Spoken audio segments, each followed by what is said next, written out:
Hello friend, welcome back. Before we start our Laravel project, first of all, I want to set up our environment. That means which things is essential for start this project. First of all, I want to set up it. So for doing this, first of all, we'll need one of the local server. So for the local server, I will use that XAMPP. Okay, here that is one of the local server and that is totally free. Simply go to that link. Okay, here you can actually download that XAMPP if you want to install that WAMP, whatever actually you choose. Right now for this project, I will use this XAMPP. Here they have the different type of versions. Simply download it and install it in your system. So when you install it, you will get this type of one of the box. And here you can see right now I am using that control panel 3.3.0. And here only you have to do, you have to run your Apache. Okay, here I have already run it, and also you have to run that MySQL.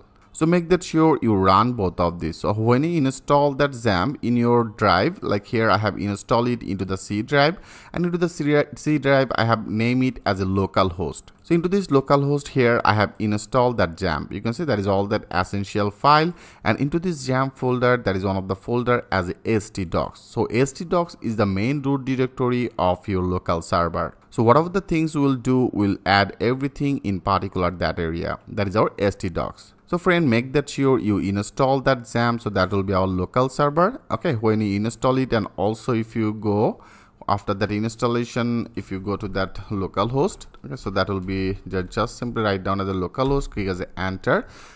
After successful install that XAMPP, when you access that local host, it will be redirect to the dashboard. Okay, so that is our local host XAMPP dashboard page, and right now I'm using that version. You can see if you go to that PHP info, if you simply click it, right now my PHP version currently I'm using as 8.1.2.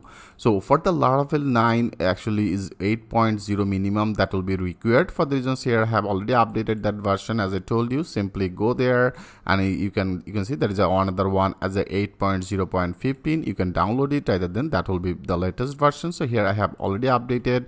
Right now I'm using the PHP version 8.1.2. And right now, and if you go to our XAMPP, into this XAMPP you can also get that as a PHP my admin. So when you click it as a PHP my admin, it will be return redirect this type of one of the page I show you. Right now I close it, and here you can see that is all that our database environment. Okay, here that is everything in here. So right now I'm using that our username as a root, and you can see that is our local host. And if you now go to the database, so for this project, whatever the database will be needed, I will create this database in particular that area. Okay friends, so make that sure you install it, and when you install it, you will be able to access that local host. You will be able to access that PHP my admin. So that will be our first software will be needed, and then also you need that as a Node.js. And Node.js is an open source server environment, so that will be also needed. Okay, here right now there is a current version as a 17.6.0. that is a current version, and recommended for the most user as a 16.14.0. I will recommend it. Simply click it on here. It will be download one of the exe file, and then simply next process you have to install it. When you install it, if you want to check it, you can check it if you go to your command prompt. Like I simply run that our command prompt. Okay, there is a command, and that is our command prompt. I will simply run it.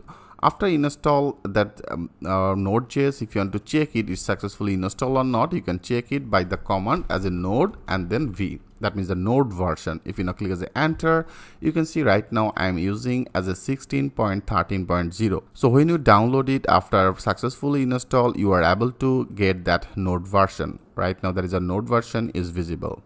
Okay, so that means everything is okay.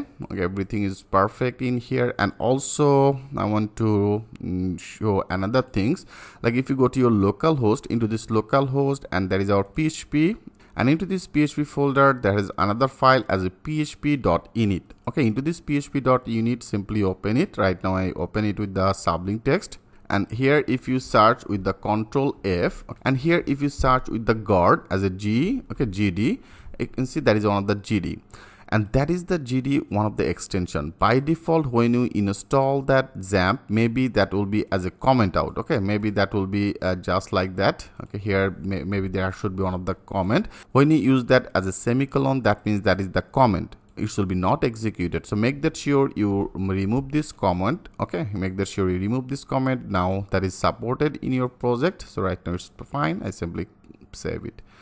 Okay, simply update that part. So friend, that's all. So here our Node.js, when that will be successfully done, then we'll need that one of the editor. So for the editor, you can use that Visual Studio Code editor, which will be totally fine. And also you can use that Sublime text editor. So in this course, I will use that Sublime text editor. If you want to use that Atom, if you want to use that Visual Studio Code, it's totally fine. Okay, but for right now, for this project, I will use that Sublime text editor. It's also totally free. Simply search into the Google. You will get that Sublime text editor, that is Visual Studio Code editor, that is also totally free. You can download it and install it in your system. Okay friends, so that's the three things will be needed. You need that XAMPP, you need that Node.js installation, and also you need one of the editor. If everything is set, then we are ready to start our Laravel project. So next video, I will show you how to install Laravel in your system. So thanks for watching. I will see you in the next video.